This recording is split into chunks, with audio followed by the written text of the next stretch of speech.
High.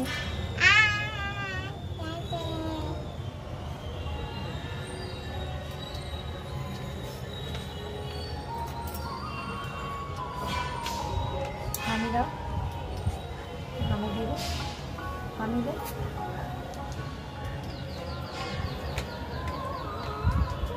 Hi friends, good morning. আজ দেখো আকাশটার কি অবস্থা। শুভ দীপাবলি। আজকে দেখো সকালবেলা উঠে থেকে প্রচন্ড মেঘ করে রয়েছে, বৃষ্টি হচ্ছে রীতিমতো, আর প্রচন্ড ঠান্ডা পড়েছে। মানে হঠাৎ করে এতটা ঠান্ডা পড়েছে আমি ভাবতেও পারিনি। এখন আমাদের সোয়েটার ফোয়েটার কিছু বারও করা নেই, একটা চাদর স্টোল কিচ্ছু বার করা নেই, কিন্তু অস্বাভাবিক ঠান্ডা পড়ে গেছে, খুব ঠান্ডা লাগছে। তো কি বলবো, আর কিছু বলার নেই। তো আজকে দীপাবলির দিনে সবাই বাজি পোড়াবে, ঠাকুর দেখতে যাবে, পুজো দিতে যাবে, আর সেই সময় এরকম বৃষ্টি। তবে ওয়েদারটা ভালো, গরম নেই, বাট প্রচণ্ড ঠান্ডা পড়ে গেছে। বৃষ্টি হলে না বাজি ফাজি পোড়াতেও খুব অসুবিধা হয়। গুড ইভিনিং, শুভ দীপাবলি।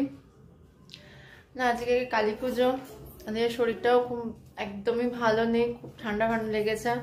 হঠাৎ করে জানি না কেন কালকে বেরিয়ে হলো না কি জানি না, হঠাৎ করে আজ সকাল থেকে দেখছি প্রচন্ড ঠান্ডা লেগে গেছে, খুব হাঁচি হচ্ছে, শরীরটাও ভালো নেই। ওই জন্য সারাদিন তোমাদের সাথে সেভাবে কিছু ব্লগ করা হয়নি।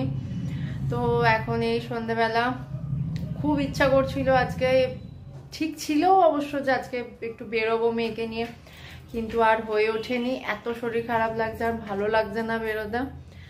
এই সন্ধ্যেবেলা একটুখানি চা করলাম, দিয়ে একটুখানি চা খাচ্ছি।